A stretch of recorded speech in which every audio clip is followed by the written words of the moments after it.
Heart-shot chocolate. And so because of that, I don't dream much, but I kept saying, I was like, there must be a reason that I've turned to this page. So let me keep reading it day after day after day. And the book, the page that I'm on is talking about evaluating your dreams, but also understanding like, how do you know when you're in the process of manifesting the things you want? And how can you tell what are the things you're about to manifest? And so it talks about the two stages of emotions you need to understand are at the highest point of manifestation. And it's talking about a place of happiness, enjoyment, excitement, things of that nature. And then it says also in the bottom of your emotions, the bottom range, fear, depression, anger, grief.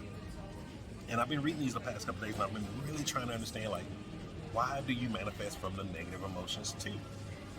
And the thing is like, when you're in those negative emotions, you can still manifest positive things if you can take time out, just little bits of your second, of your time in your day, and you actually start focusing on the things that around you that brings you happiness. Is it a flower? Is it seeing the beautiful sunlight? Is it, I can tell you, just 3 or 4 days ago, man, I woke up at like 1 in the morning, and the moon was just like right there in my window. Like, it was just saying, hey, Jason, good night, man. And I was so happy. Like, I just smiled. And then I went back to sleep. And it was such a beautiful thing. Like, at first I wanted to take pictures and all this. And I was like, yo, let me just enjoy it. Let this be an intimate moment between me and the moon. And I just sat there. I looked at it. I smiled. I said, thank you. And I went back to sleep, man. And you know what? This is how I'm living my day on a daily basis. This is how I try to make sure even when I'm having a bad day, I'm focused on the positive things around me. And this is how I've been meeting such wonderful people here in South Africa. Like, a lot of times people ask me, like, how's my time here? How am I finding the people? I'm telling you, I met some of the best people I've ever met in the world here in South Africa, in Joburg. And most people tell me before I got here, don't come to Johannesburg. They're going to kidnap you. It's a horrible place. It's violent. You're going to get robbed. Even here when I'm doing videos and people are like, be careful, it's dangerous, blah, blah, blah. Guys, I'm telling you, I'm meeting some of the best people in the world here.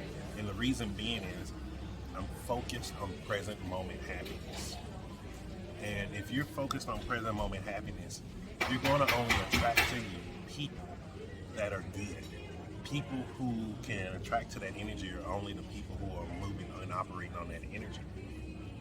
And like I keep saying, this is one of the biggest misconceptions of the law of attraction. We do not attract the things that we want. We attract the things that align with who we are. So if you want to attract more happiness in your life, you have to start focusing on finding things to be happy about. If you want to start focusing, attracting more money in your life, you need to start focusing on how to bring more money into your life, not having money in your life. If you want to attract a healthy relationship, you need to start becoming the person who can hold a healthy relationship. You know, from my upbringing, never seeing marriages, never seeing two-family households, and for me to be one of the few people in the world, you know, let's just be honest here, guys.